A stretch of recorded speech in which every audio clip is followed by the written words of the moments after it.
Hi everyone, it's Laura Kelley from Ad Astra. I'm here to present Course Scheduling Infrastructure Best Practices Workshop. I'm excited to be able to have this conversation.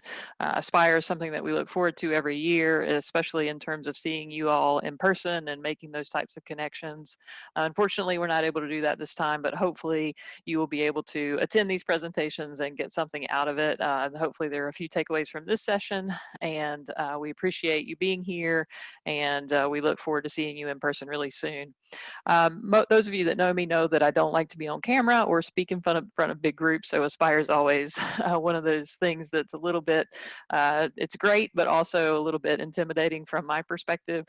So this is about the 47th time that I've tried to record this session, so hopefully I'll have good luck and make it all the way through, but I appreciate your patience with me.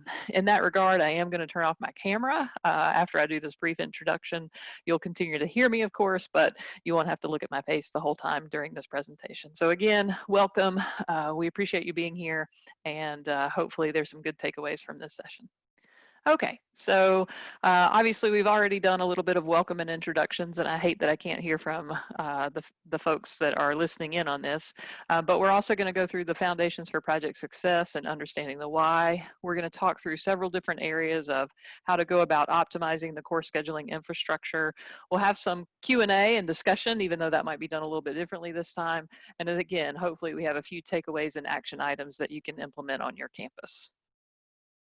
A little bit about my background for those of you who don't know me. I've been with Ad Astra for a little over 11 years. My current position is Vice President of Solution Strategy. I've worked with a number of different clients in consulting, and I try to make sure that our products and services align with how you all want to be able to use them out in the industry. Before I came to Ad Astra, I was at the University of North Carolina at Greensboro for a little over 12 years in enrollment management, registrar's office, student success. I still live in the Greensboro, North Carolina area, so it's always been important for me to make that trek to Kansas City just like you guys do. So I'm missing that this year. And those of you who know me know that I'm a big Carolina fan, and so it also doesn't give me that opportunity to rib my colleagues in Kansas about their lack of basketball expertise. But anyway, a little bit about my background, and we're going to dive right into the content. So the first step that we want to talk through is understanding the why, and obviously we're stealing from Simon Sinek. I'm sure everyone's experienced or seen those TED Talks, and it's really about focusing less on the solutions or the infrastructure of how we do business, and instead focusing it on the purpose behind doing those tasks. And so from our perspective, when we go into sales engagements or even into client conversations, there are times when we are talking much more about the what or the how, and we're not trying to key in on why we're doing those things. And especially during this time of COVID, it's really important for us to understand the why. Why are we making these changes to how we're offering classes? What types of modalities are we using, and how do we need to be able to support that, knowing that the why is we still want to be able to provide that quality education to the students.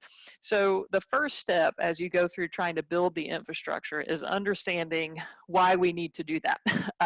What's important about the infrastructure around course scheduling that can help impact your students. And so that's really the reason why we're trying to start our projects and interact with our clients in a way where we can discuss what is the purpose. And for most institutions, I think you all would agree, there's some layer of student success that we're trying to attempt there.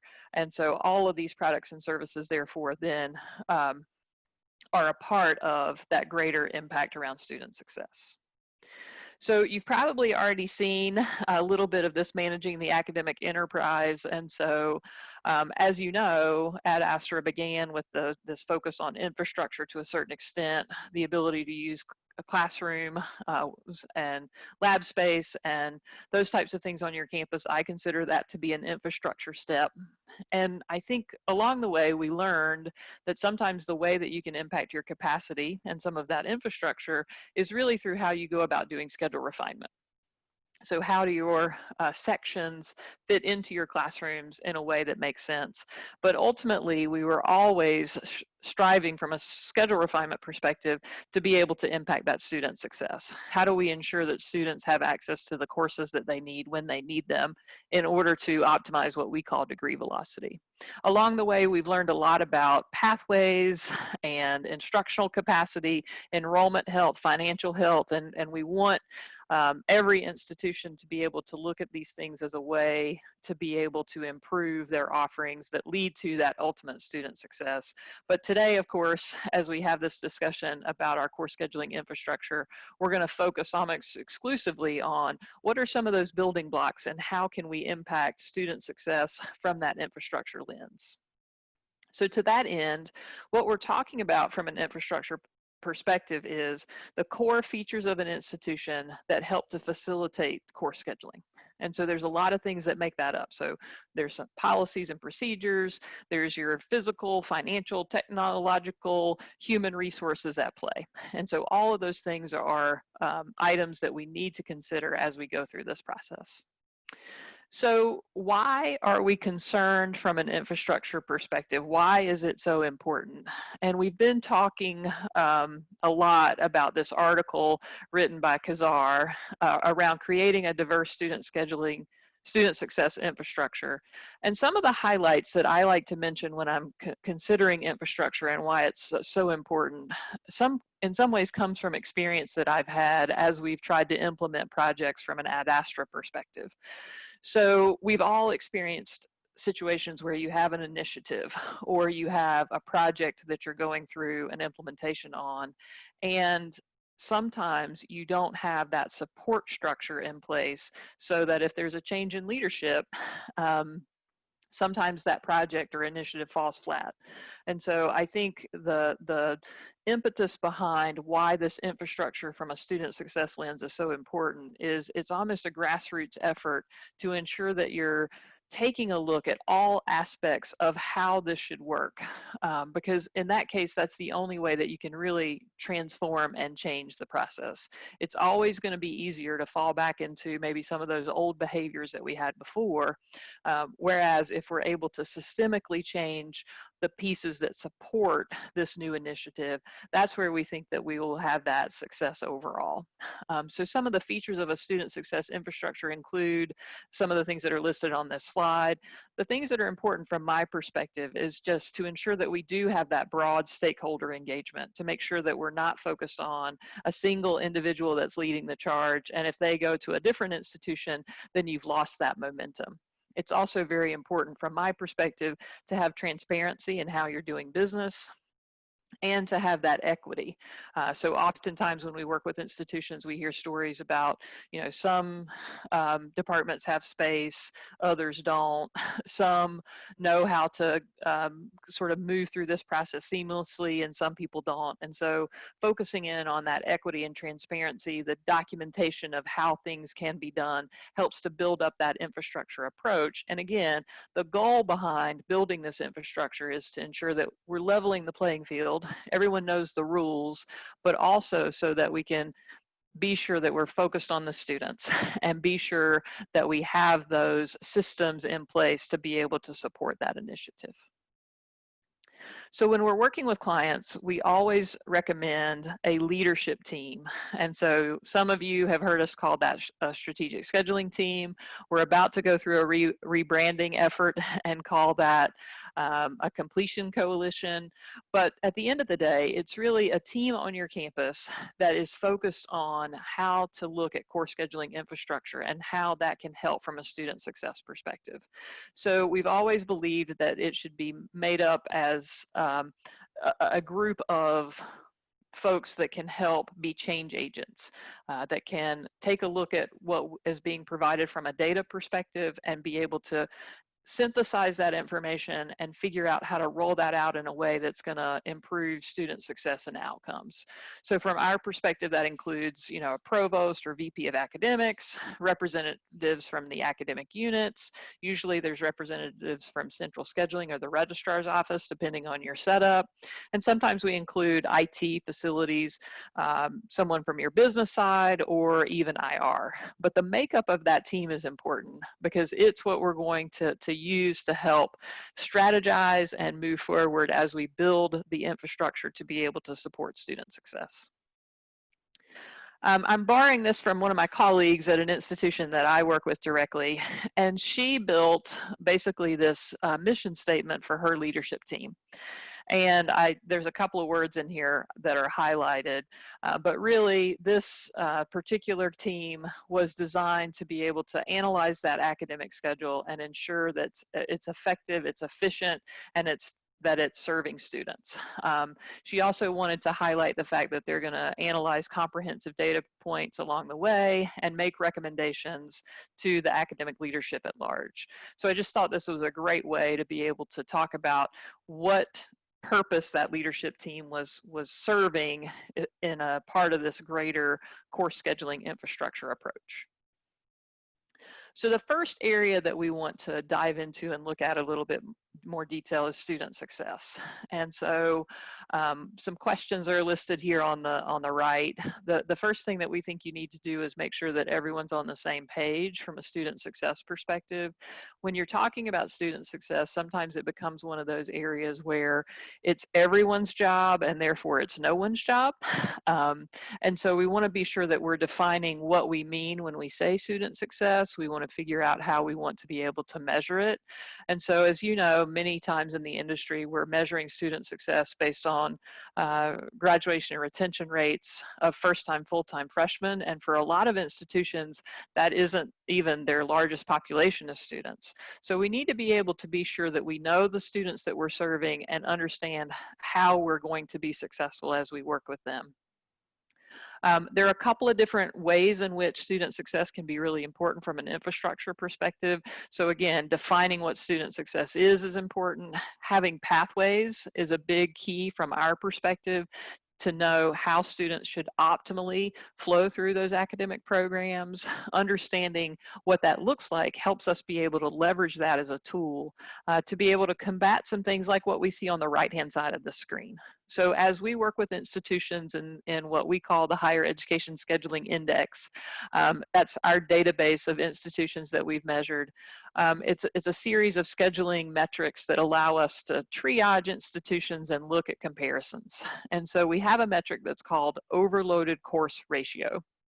And an enrollment ratio is how many seats are offered in a schedule versus how many seats are taken. And so situations where courses are above 95% enrollment ratio, we feel like that's something to review. Are there situations where during that drop add period, there's some students who would like to be able to get that course, but can't get into it because it's too full?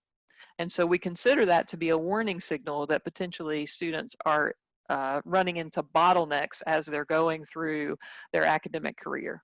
So it's one of those things that we start to review to see, can we offer some additional sections of those courses to make sure that we aren't preventing students from being able to make that adequate progress.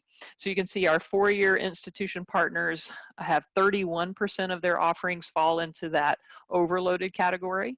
And the two-year partners that we work with have 22% of their courses that fall into that category. So again, if students aren't able to get the courses when they need them, is that impacting their ability to graduate on time? And while this isn't necessarily the smoking gun, it definitely speaks to situations where we may need to review some of those courses and see, do we need to offer additional sections? And if we can't offer additional sections, what are our other opportunities? Are there ways in which we could open additional sections in a different term? Could we use summer as a strategy to allow more students to have access to those courses? Do we need some additional faculty to be able to offer those, and how would we be able to support faculty in that way? So lots of different things that we can talk about from a student success perspective, but obviously understanding your approach to student success can help from an overall infrastructure perspective, and it's a key component of this strategy. On the sustainability side, we start to think about the relationship between your enrollment management strategies, the array of programs that you offer, course scheduling, instructional capacity, and instructional costs. So we're starting to think here about how can you sustain lots of different programs and lots of different offering types. So that could be that you're offering daytime and evening courses. It could be that you're offering courses on 5 or 6 campuses. It could be now, especially, that you're offering courses at different modalities to try and meet that student need. And so COVID has kind of thrown a wrench in how we think about this to a certain extent, but the commonalities are we're trying to figure out how to meet students' expectations. And in my experience, it feels like students are most upset when they have an expectation that is not met. So if they start a program on a certain campus, they may have an expectation that they can complete that program. But you all may know that there's certain courses that you don't have enough demand for to offer, so you're really offering those courses at a different campus. So if we can make those promises, sort of unspoken promises, if we can define those better up front, then I think students are less likely to feel like they're being blindsided by a change on our side. So a couple of different data factors associated with sustainability that you see here. So we look at courses at the 1,000 or 100 level across the institutions in that HESI database, and we see that 12% of the courses across the board are in that bottleneck category. And I've seen an institution that had up to 49% of their first year courses in that overloaded course ratio bucket. And so in those situations, we want to think about how the behavior from an institutional perspective is impacting our sustainability. If students come to orientation and they can't get a full schedule, what does that mean if they are pursuing the degree and they aren't making, sort of adequate progress during that first key year from a momentum perspective? How does that impact their ability to graduate on time? So those are some of the factors from a sustainability perspective that we want to think about, sort of on the end of how do we ensure that students are making progress. On the other side of the coin, we do have a proliferation of degree programs and courses. And so while having a lot of choice and options available for students is good from an overall perspective, and certainly my background is in a liberal arts degree, and I think that liberal arts education is really important. But at institutions, you can see, again, that we have 68% of course offerings are offered as a single section. And so across all the institutions that we work with. I've seen some institutions up to 90% of courses are offered as a single section. And we start to think about how is that sustainable? How are you able to take individual sections that might have low enrollment and manage your schedule as effectively as possible? What are the opportunities for those to be offered at the same day and same time, meaning that students can't get them? And from an overall faculty perspective, when you have lots of single section offerings, especially if they have low demand, is that the best use of those resources? So when we're thinking about infrastructure, we have to think about what's the relationship between all these things and how can we ensure, especially during these uncertain times, how can we ensure that our institution is sustainable as we move forward? The next area from an infrastructure perspective is the scheduling grid itself. So occasionally we do see an institution that says, well, we don't really have a scheduling grid. But when we look at the data, most institutions have sort of standard patterns that their students or their sections fall into. So 9 to 9:50, 10 to 10:50, Monday, Wednesday, Friday, those sorts of things are what makes up a grid. And so there's a correlation with what we see in terms of availability of space and adherence to a grid. So what happens is naturally, if you have space available, then you can be a little bit more flexible in terms of your offerings. And so sometimes that means that you can do something like what's listed on this graphic. Maybe your standard patterns are 9 to 9:50, 10 to 10:50, but you're offering a pattern that starts 9:30 and ends at 10:20. So it's using a space for 3 hours, but it's taking up a space for 6 hours because you can't really offer an additional section during those off times. One of the things that's become even more important as we've looked at this off-grid waste, and you can see that on average institutions have 8% across the board, and I've seen these up to about 50% as well. One of the things that's really interesting as you take this into account is that while we can see the waste from a classroom scheduling perspective, it's difficult for us to see the impact on students. And so potentially a student needs to take another course here at 10, but because they have these overlapping meeting patterns, they can't get that other course that they're working with. And so from a scheduling grid perspective, adherence to the grid can be something that's really important from a student success perspective. It can also be a great way to leverage your space to the best degree. But one of the things that we want to consider as we're looking at this is that collaboration between departments. So most of the time when we're having a conversation about scheduling grids, we hear, that's true, this is off-grid, but it doesn't really impact our students because they're only taking our courses. In some cases, that's true. You know, maybe you're in upper level nursing and you aren't really taking other gen ed courses, but lots and lots of times there are situations where students need to take multiple courses, and the way that these patterns fit together make their schedule more challenging. And so that's really what we want to be able to look at in this case. How can we use the scheduling grid as that core piece of infrastructure that helps our students meet their goals? And how do we leverage both our classrooms as well as our faculty in a way that makes sense here?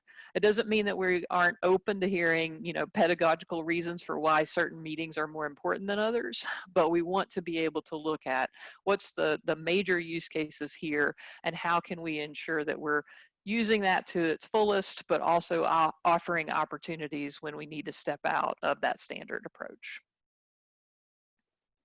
The next area that we're covering is classroom scheduling. And so what the question that we're asking here is, do your classroom scheduling guidelines and practices support the overall student success? So there are a couple of different things at play here. So when we are analyzing this within that higher education scheduling index approach, one of the things we're looking at is what we call standard time, which is your full scheduling week. So in this case, you can see that this institution that we used as a sample is open Monday through Thursday. So right off the bat, I would say that they are losing some of the opportunity that they might have on Fridays. But you can see that this is a more full week, 8 a.m. to 9:30 or 54 hours. Then every institution has what we would call prime time. And so I'm in quotes putting that as a more popular scheduling window. So most institutions have something like 10 to 2, 9 to 3 as the more popular hours that students are completing courses and that a majority of the coursework is kind of being pushed into. And so you can see some classroom utilization numbers from our database. Prime time average utilization is 75% of spaces being used. Standard week utilization is 54%. So understanding your classroom utilization, the types of classrooms that you have is really important in knowing, do you have room to grow? Are there situations where your spaces are impacting a student's ability to complete? So for example, if a student needs lab courses in their first term to make progress towards a nursing degree, but you don't have additional lab spaces to add those sections, then your physical space on campus is what's limiting a student's ability to graduate on time. And so looking at the data, making cases for how you might need to build additional space or add additional space is something that's important. Now, classroom scheduling is a little different now from a COVID perspective, obviously. So many of our institutions are using social distancing, and that's something that's important, understanding what those guidelines are and how you can accommodate your students within your spaces. We have some institutions that aren't really using their classrooms right now, with the majority of their courses being online. But ultimately, this is a key factor to consider from a student success lens, from that course scheduling infrastructure perspective.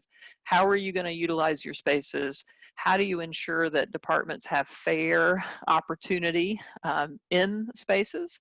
There's certain situations where maybe you have some decentralized departmental scheduling, and some people feel like they have enough space to offer things and some people don't. So continuing to review sort of those allotments of space, so to speak, is important. And sometimes that means that we have to take a more holistic view in terms of sort of general use classroom spaces so that we can make that more available. But classroom scheduling ultimately can be one of those key factors that we need to consider. The student information system and the use of that data is really important from an infrastructure perspective. So the question here, of course, is how well do your student information system business practices support student success? So when we're implementing software and we're looking at things, some things to consider are, how do you use zero limits on classes? Are you using that to control enrollment? Are you making students kind of step through a hoop in order to have access to certain courses? Do students have access to wait list? So if there's high demand courses, are they able to wait list and potentially get into those sections a little bit late? Certainly, we like wait lists, but ultimately we want to be able to plan ahead and understand how many seats and sections are needed. What does the impact on roll forward? Are you rolling forward courses from term to term and not really thinking about how you might need to make updates? What's your policies associated with cancellations? At what point in time are you doing that? What are the impacts for the students? And then of course, curriculum updates and maintenance is something that's always important. Are you keeping your degree audits, your pathways up to date based on the curricular changes that are happening year to year? And how quickly are you updating your student information system with substitutions and waivers and things that impact students? So all of this kind of data can be very important, again, from that infrastructure approach, to make sure that you're able to give information that students need as quickly as possible, that you're able to analyze and understand how this data impacts what students need to take next. Now we're going to focus a little bit on the faculty scheduling side. And so this one is one that we continue to work towards. So what is the relationship between faculty needs and student needs? And so I think in the past, we sort of in many ways focused our scheduling approach on faculty scheduling. When did our instructors want to teach certain courses? We rolled that forward. We maybe tweaked the schedule based on changes to their overall needs, but in certain cases, we weren't really looking at the student demand or what they needed to take. I think we're doing a better job of that and we're moving in that direction, but there's still some room for growth. So some of the questions that we have there are, do you have that right blend of full-time versus part-time faculty? Are there situations where you're having to add part-time faculty when really maybe you have some resources available on your campus? And what's that impact now as we go into some uncertain budgetary times? Also, how do you forecast the need for instructors, especially in your disciplines that are growing? So in this example that we see on the right-hand side of this screen, what you can see is we have an underutilized course ratio. So situations where courses are used 69% or less, right?